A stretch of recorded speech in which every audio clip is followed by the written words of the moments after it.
Good afternoon, people. Welcome to another episode of Time Smart Teaching with me, Jane Bell. I'm the author of the Workload Management book for teachers, Time Smart Teaching, trying to help teachers not take their work home and become more assertive.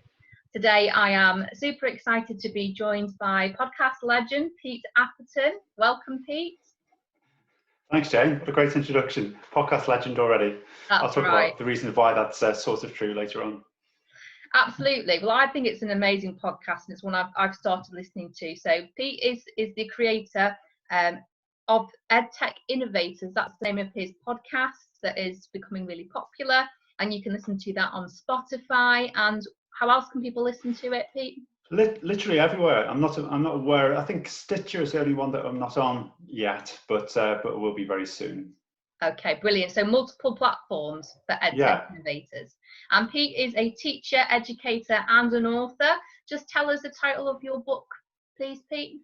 Funny you should say that, Jane, because I have a visual aid here. So book number one is this. It's 50 ways to use technology enhanced learning in the classroom. So I'll talk about that a bit later on. And the other one is this. I just wrote a chapter for this one. So this is edited by the wonderful Janet Lord from Manchester Metropolitan University. I'm one of the contributors towards this. I just wrote a chapter about why teachers should embrace technology. Great university, that. Brilliant, top university. I went there. Yeah. Oh, did you? Oh, right. Okay. Excellent. That's great. So 2 books, maybe a third one on the horizon at some point, Pete, do you think? Yeah. Well, I have a proposal for Routledge at the moment in New York, and it's a sort of hybrid book where it's a bit of research, where each chapter is a research paper, research project, and a little bit of a practitioner book as well. So it's a hybrid in that respect. But the only thing is time, because I've got to prioritise other things like putting out research papers rather than books, because universities like it better that way. So it's kind of on the back burner at the moment, but I do plan writing a follow-up to this wonderful 50 ways to use technology enhanced learning in the classroom. And that is something that, as a self-confessed non-technology person, I'm not a non-technology teacher, is a sort of book that I should be reading, because I am a bit of a technophobe. So tell me, why did you decide to set up the Ed Tech Innovators podcast? Where did that come from? Well, I mean, I'm like you, Jane. I'm coming at it from a position of being a little bit ambivalent towards technology, because I'm aware that technology can actually, be, I suppose, something that can really help people. It can be a facilitator, but it can be an inhibitor as well. So it can really get in the way of things that you want to do. For example, learning, for example, education, the progress and support of students. So it was on that basis that I thought I'd start writing the book. And given that I was involved in teacher education at a secondary level, I started becoming fascinated by the way that trainee teachers were using technology in a way that wasn't always helping the kids. And I thought that was a real opportunity to add another set of skills to their unique set of skills. So what I started to do was to make a different chapter about a different EdTech tool, educational technology tool, and I'd include a section on things like how you can assess kids with this tool, and also things like how you can link it to the teacher standards. So if you're an NQT, as you are as a trainee, you need to be, you are governed, if you like, by the teacher standards, and they never really go away when you're a teacher, do they? They're always important. And what I did was sort of break it down standard by standard, how a specific EdTech tool can actually help you meet those standards and become a more sort of confident and creative teacher, using the technology as a tool rather than thinking that you have to teach through the technology. Yeah, I mean, I remember many situations where technology would fail me mid-lesson, and I'd be like frantically typing up like a support ticket, praying that someone was going to come in like in the next hour while my lesson descends into chaos because my overhead projector doesn't work or my computer's froze. And I think a lot of people probably, and a lot of older teachers maybe do still have that mindset where they are maybe a little bit reluctant to try new things, and they need someone to kind of show them the way and show them what's possible, I suppose. So your podcast is a way of seeing or hearing what's out there. Would you say that? Yeah, that's right. And I think so. And when you actually submitted that support ticket, I'd imagine you imagine some geeky person coming to your rescue on a geeky horse and saving the situation. And I felt like that as well. And the reality is that rather than having this saviour coming along, you get some passive aggressive IT technician coming along and berating you for not understanding how to use it properly and assuming that you actually understand all of this. So I think in some respects, it indicates how in education, that the technology and the education can sometimes be in opposition, and that's insane. That they should really be working in harmony with one another. It can be the case, but it's not really been my experience, and it doesn't sound like it's been yours either, Jane, over the years.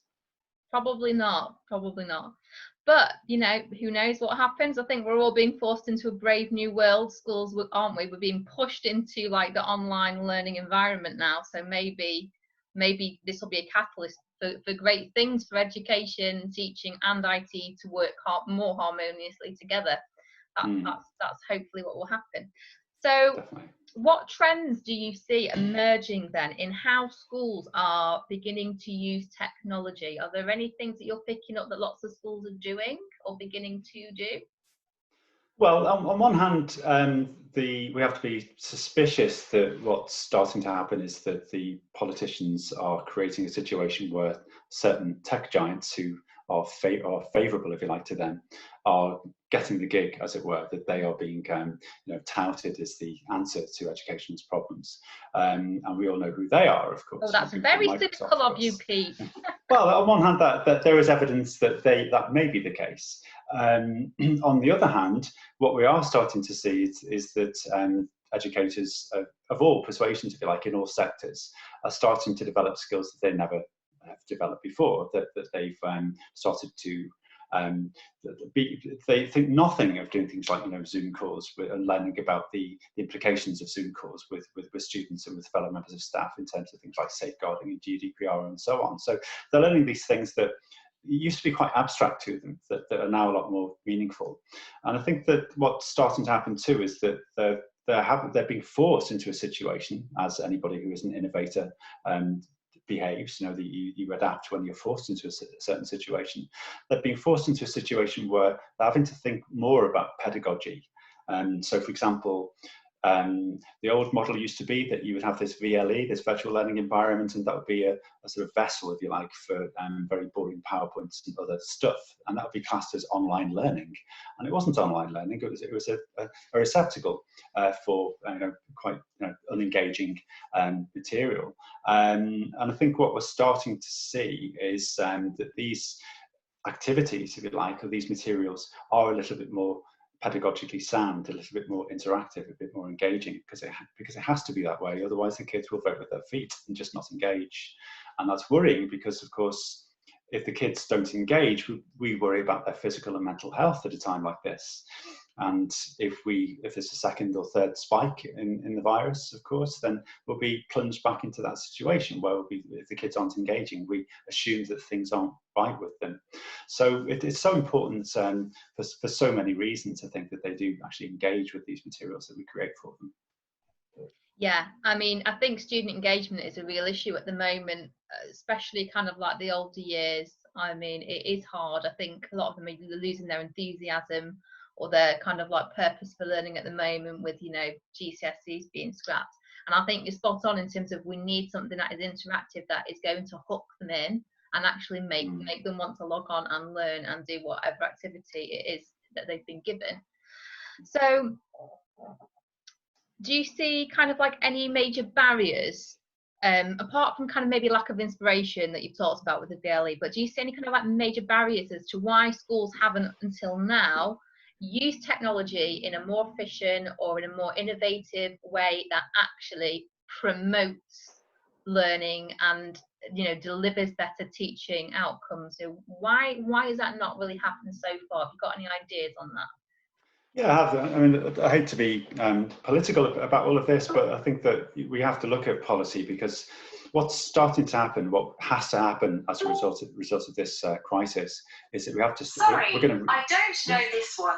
It's strange. My phone is just, my Google has just responded because I said a certain word that triggered Bixby Sorry, I don't know this one. To give you the answers then in the near piece. Yeah, I know. It's doing really well. It's got help. I know. I don't know Sorry, what word I said, but Bixby, for some reason, thought that it should respond. No, Bixby, I wasn't talking to you, so leave me alone. Right. Anyway, where were we? So I was talking about how people are going to respond to these barriers that are being put in front of us. So the barriers are essentially that. What is education for? What are schools for? Right. So these are questions that we have to ask ourselves, and we have to start answering because of the pandemic that we're in. Yeah. And they're big questions, aren't they?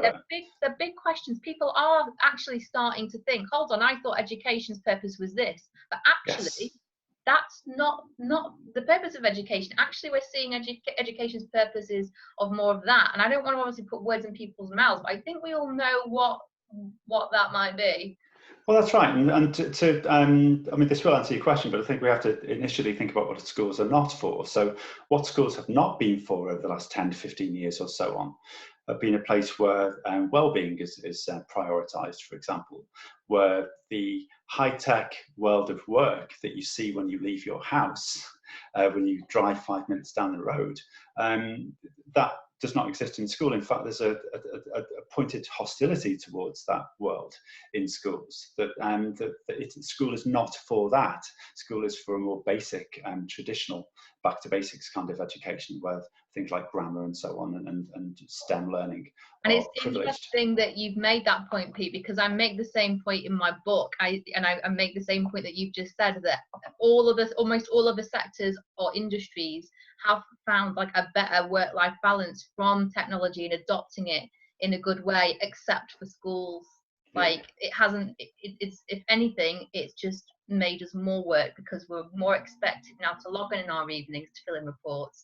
We're expected to be able to, log on to emails through the BLE at 10 o'clock at night and expect a response before 9 a.m. the next morning. So I totally agree with you there.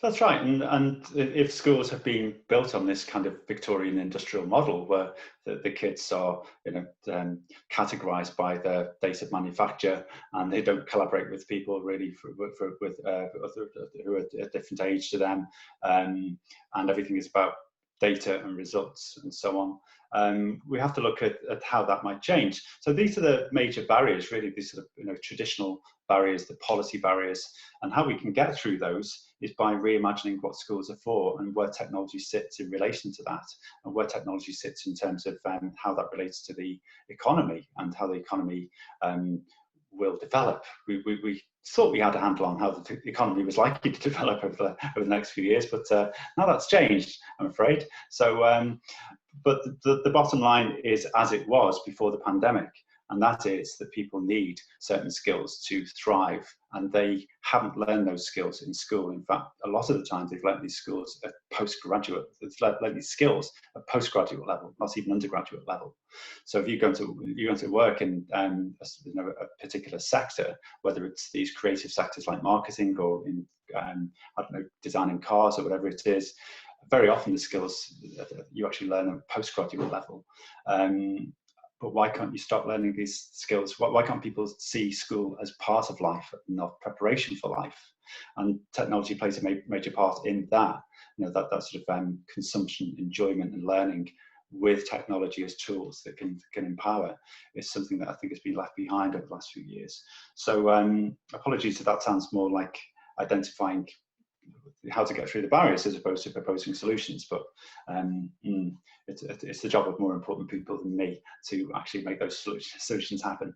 And I dare say funding is also plays a major role as well, doesn't it, in what tech a school can get in, especially where department budgets you're basically forced to make the choice between, are we going to get these new GCSE textbooks, or are we going to have enough money for glue sticks? And that sounds ridiculous, but that's the situation that I've been in previously as the head of department. I mean, you're having to choose between like really basic necessities. Like there is no kind of like spare money kind of pooling around for investing in technology, or if you do, that's like half of your whole annual budget for your department like gone. And so it's that I think that is kind of a real concern. That is why schools are not investing. And I think on a departmental level, I think it's wrong for schools to blanket, propose, right, we're all going to implement this, we're all going to use this software. I do think schools need to decide at a departmental level what investments they really need to make in software, because one piece of software might be brilliant for humanities, for example, or for science, but it's going to do nothing for languages. And I've used software such as like ExamPro, for instance, which is basically building assessments and saves loads of time. But there's very little guidance. There's no one kind of like helping you, steering you towards making those choices about what software will be best for your subject or for your department. Well, yeah, and where is the co-construction? Because one of the ways in which education is developing organically is the idea that a curriculum should be co-constructed with the pupils. So why do we impose? Why is this very top-down way of looking at technology? The school, the multi-academy trust, imposes certain technological tools or systems on the kids, whether they like it or not. They have no say about those. Or the staff, whether the staff want it or not, want to use it or not. Yeah, exactly. So why can't this be a bit more democratic? For example, involving the kids in learning from the kids and what they know. And because we don't do that, we assume that the kids understand technology, which is a fallacy, to say the least.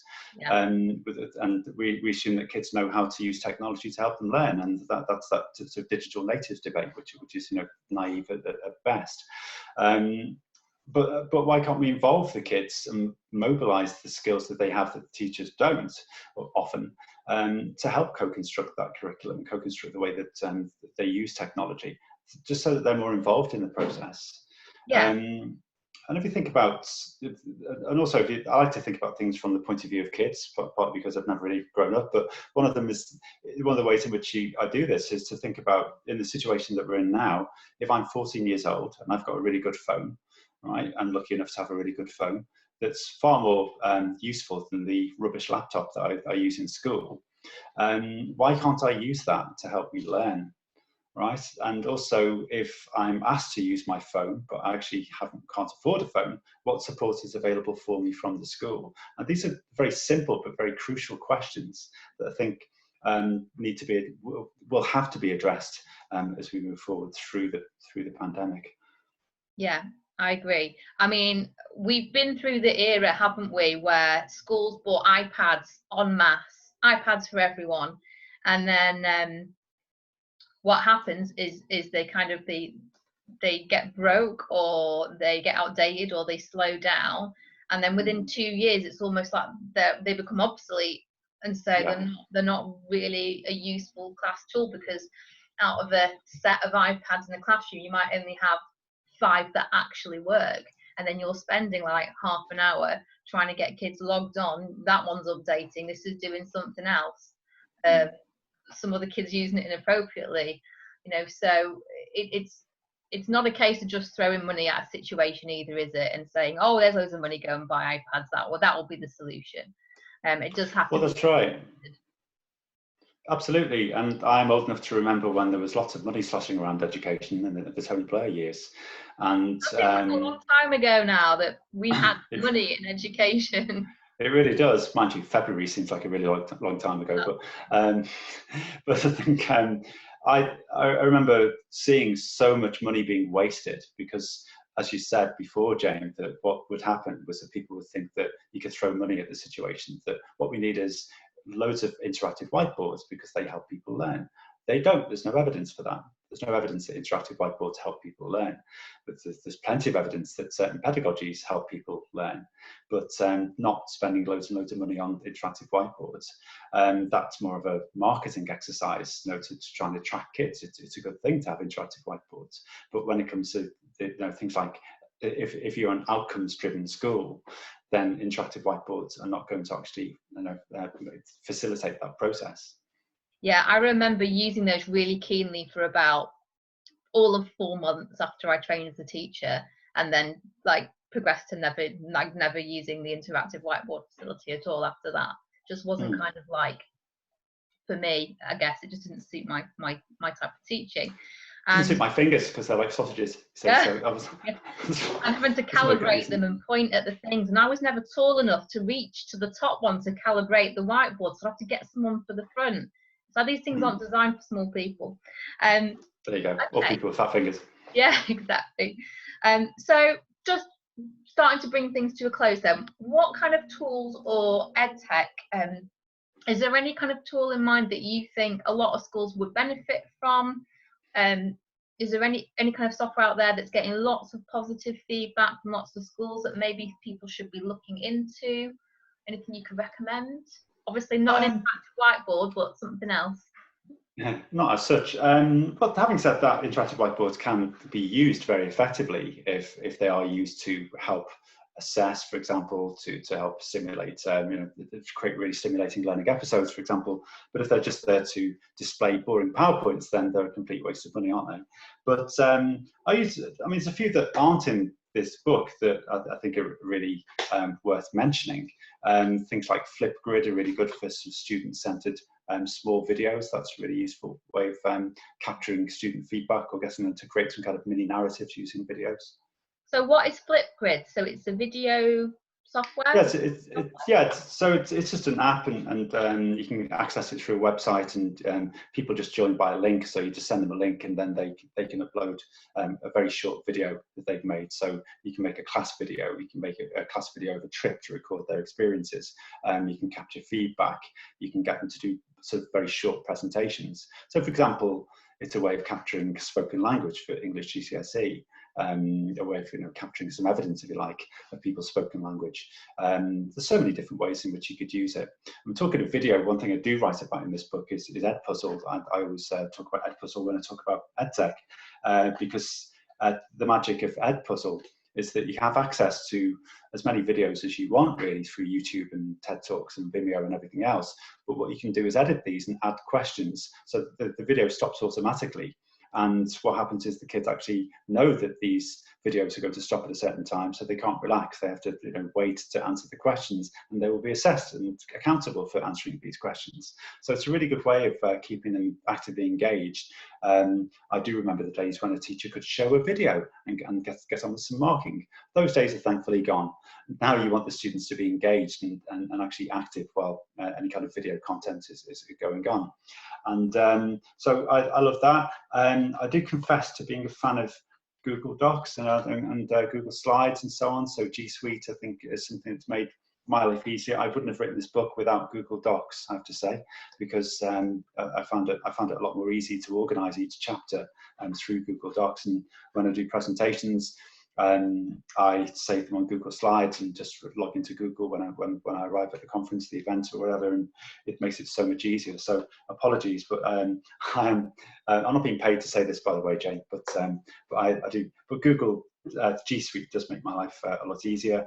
I'm currently annoying my trainee teachers by talking about Perl trees and Padlets and things like that. So Perl trees is a bit like Russian dolls of knowledge. So you take a file and put it in a file, and then so you take something like, say, for example, you've got a collection of files called English GCSE, and you want to break that down into text, so Romeo and Juliet, and then you've got Romeo and Juliet lesson plans, and then inside that there's another thing called Romeo and Juliet lesson plans October, and then you've got another one inside that saying, do you see what I mean? So it's files within files within files, but all of those contain multimedia content, and that is shareable. So you can actually do this collaboratively by teaming up with other people. So you can share resources with each other really, really easily. So I use it for research as well. So if I find something that's useful that I'm reading, that I'm creating a paper out of, I just put it on the Perl trees thing on tab on the computer.